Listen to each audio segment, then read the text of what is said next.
my little droogies and only friends, my Padawan apprentices, my fellow bike aficionados. My name is Mini JP. Welcome to our first video in the quarantine series, in which I'll name the bikes I'm going to buy. Hope everyone is safe and being responsible during this uncertain and peculiar times. Now this is no ordinary list, mind you, no siree Bob, this is not a wish list. This is a list of motorcycles I'm going to buy eventually. Yes, they will be mine. We'll start off with my favorite category of all time, the Middleweight Streetfighter.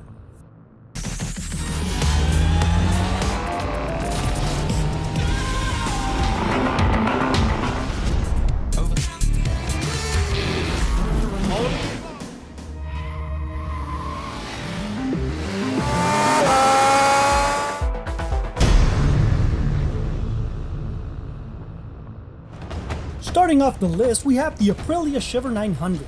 This 896cc V-twin makes a claimed 93 horsepower and 89 Nm of torque, and it retails for $93.99.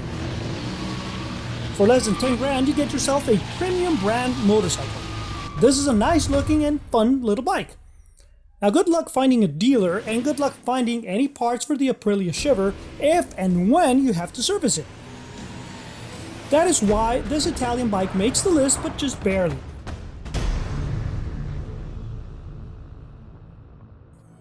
At number 15, we have the Husqvarna Vetbilen 701, a 692cc single-cylinder bike that makes a claimed 75 horsepower and 72 Nm of torque, and it retails for $11,999. If you're looking for originality, you can't get any more non-conformist than with this weird but neo-retro looking single-cylinder wielding lawnmower sounding instrument of transportation. Cons for this Austrian bad boy are obvious. 12K for 75 ponies? Not in a world where you can get a brand new MT-10 or Suzuki Katana for basically the same money, depending if you find a good dealer willing to work with you. Now there are great deals to be made on these Huskies, don't get me wrong. You can get a brand new 2019 Vetbilen for around 8K. Still, 8K for only one cylinder? Not to mention the amount of jokes you'll hear from people about your lawnmower with two wheels or the chainsaw you turn into a motorcycle. Unless your background is from dirt bikes, you never heard of Husqvarna making anything else than gardening power tools. Coming in at number 14, the KTM 790 Duke.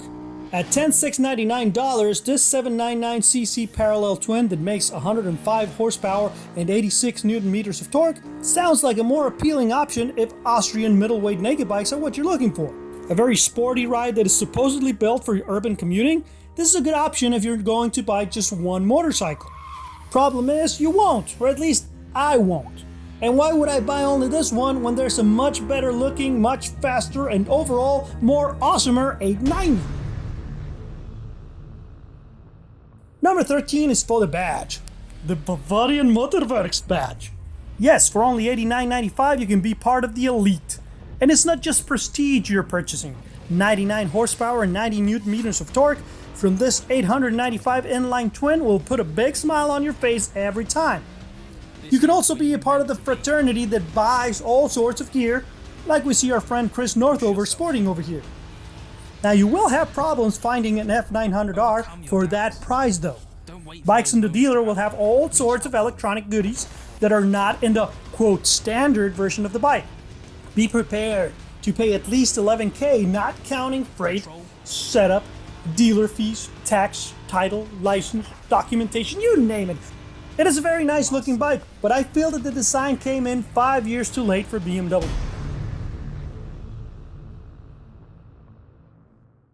Number 12 is for the Monster 821, basically the bike that started it all. The original sport bike without fairings. The mid-sized Monster retails for $11,995. It's an 821cc V-twin or L-twin that pulls out 109 horsepower and 86 Nm of torque.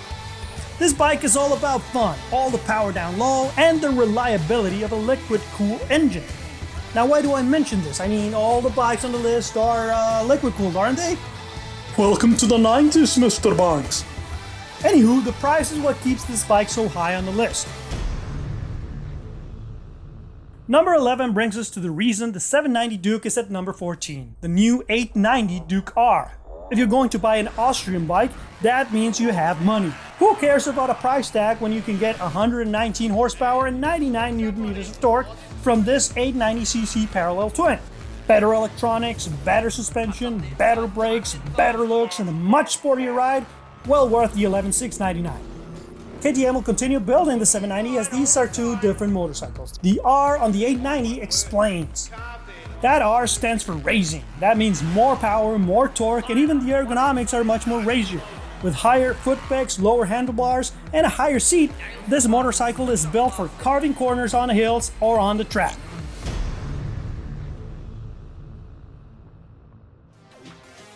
And we start our top 10 with what I believe is the prettiest motorcycle on the list, the MV Agusta Dragster 800RR. 798cc inline triple engine that makes a claimed 140 ponies and 86 Newton meters of torque. The exhaust sound is next to godlike. The attention to detail by the Italian manufacturer rivals any old Rolls-Royce. Sounds great, looks great, has massive amounts of low-end torque, and plenty of speed up high. So why is this bike not number one? Not to mention the most uncomfortable seat on the solar system, the price tag of just below $20,000 will keep most regular folks away from this bike. And if you're rich enough to buy one, be prepared to sit out a full month for any little service you'll need. The manufacturer is famously unreliable when it comes to sending parts, which you can't buy anywhere else but from an authorized dealer.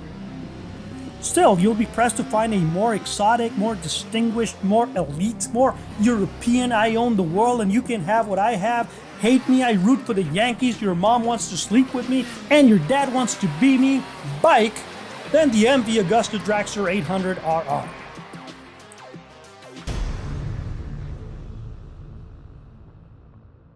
And then there's the Street Triple RS, the ultimate hooligan, the epitome of a street fighter. Starting at $12,550, this inline 3-cylinder bike makes 121 horsepower and 78 Newton meters of torque. And this is not a commuter bike, this is a full-track weapon without bearings. Seat and pegs are just like on a Daytona, the handlebars give you great confidence, and the whole bike just asks you to rip the throttle out of the corners.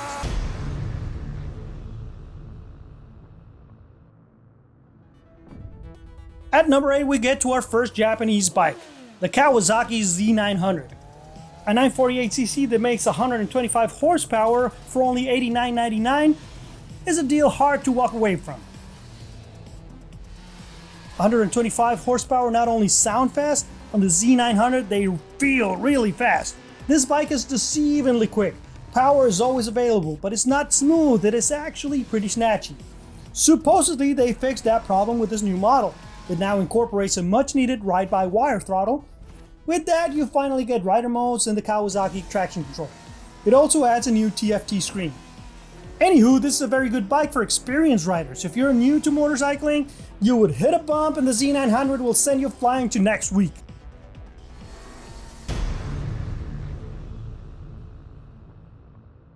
The Yamaha MT-07 comes in at number 7. Always fun to ride, the MT-07 is a 689cc inline twin that sounds and feels more like a V-twin because of the crossplane crankshaft. 74 horsepower doesn't sound like much, but the 67 Newton meters of torque are enough to get you into trouble fast.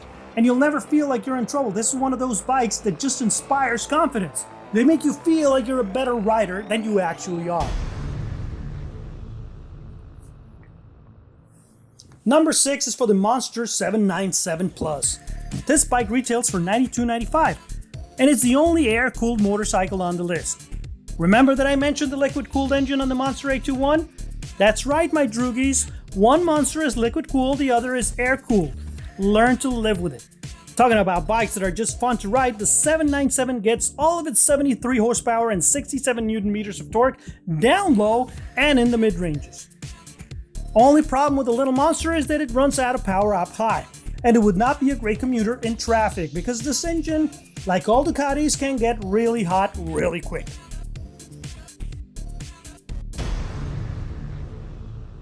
The only American bike on the list comes in at number 5. The Harley-Davidson Bronx, more of a dream than an actual bike so far. It has been announced for this year, 2020, but who knows. Judging on how long they took to make the live wire, I'm not holding anybody on their word. What can we expect from the Bronx? A premium feeling motorcycle with not enough horsepower and a whole bunch of torque, weird ergonomics, and a big price tag. The first version of the Bronx will be brandishing a 975cc liquid-cooled V-twin. Yes, it's important to mention this because it's a Harley. According to Cycle World, the Bronx will make 115 horsepower and 94 Newton meters of torque. The dark side of Japan comes in again at number 4. Now we're getting into the real deal here. The Yamaha MT-09 is a torquey as yes, that is an actual scientific term for this bike. 847cc inline 3-cylinder with, you guessed it, a cross-plane crank. It produces 115 horsepower and 88 Newton meters of torque. But just like the Z900, those numbers don't do it justice. The MT-09 is a beast. It's all around fast. It'll destroy any car you'll meet on a stoplight, and it will make you feel like you're in Tron on the freeway. The suspension is a bit on the soft side, but I don't mind that. Mini JP uses his bikes to go to work, to commute on the street, hence the term street fighter.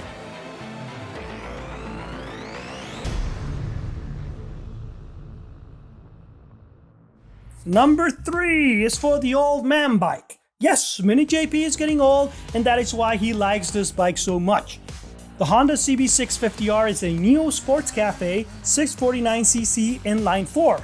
Yes, ladies and gentle squids, 4 little cylinders that sum up to 649 centimeters in paper. Look cute! Oh, those cute little cylinders. But once you hear them, you'll fall in love.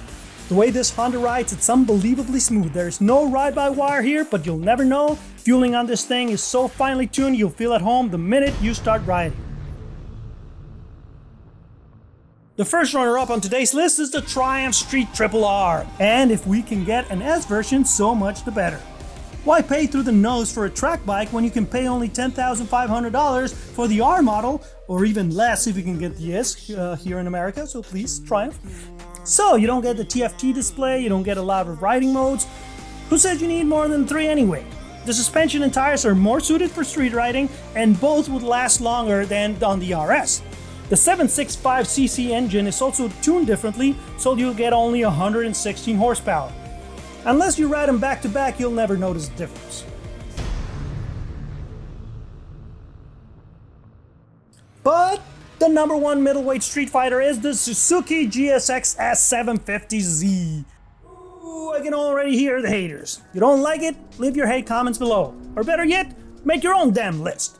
But since this is my list, the number 1 is the Jixus 750. This 749cc inline 4 retails for only $84.99. It produces 115 horsepower and 81 Newton meters of torque. And before you continue criticizing old Mini JP here, hear me out so that I can explain why I chose this bike as number 1. Not only is it the best bang for buck, you also get 2 motorcycles for the price of 1. The ride-by-wire is so smooth, and on the low revs, this bike is a kitten. It is just a nice old man bike that can cruise along with any Harleys for hours on end. But get it next to a sports bike, it gets upset. And once you get it above 7,000 RPM, it just screams and turns into this madman that wants to kill you. Dr. Jekyll and Mr. I will steal your daughter and leave a dead horse on your bed. And that is why this Suzuki GSX S750 is the best middleweight street fighter for 2020 and 2021 so far. That is all for today. If you enjoyed the video, give it a thumbs up, or whatever you do with videos these days. Now, if you didn't, then subscribe so you'll get more information that will make you see the light of day, because you'll need it. Hope you and your loved ones are safe, and as for me, I will pray for these bad times to be over soon.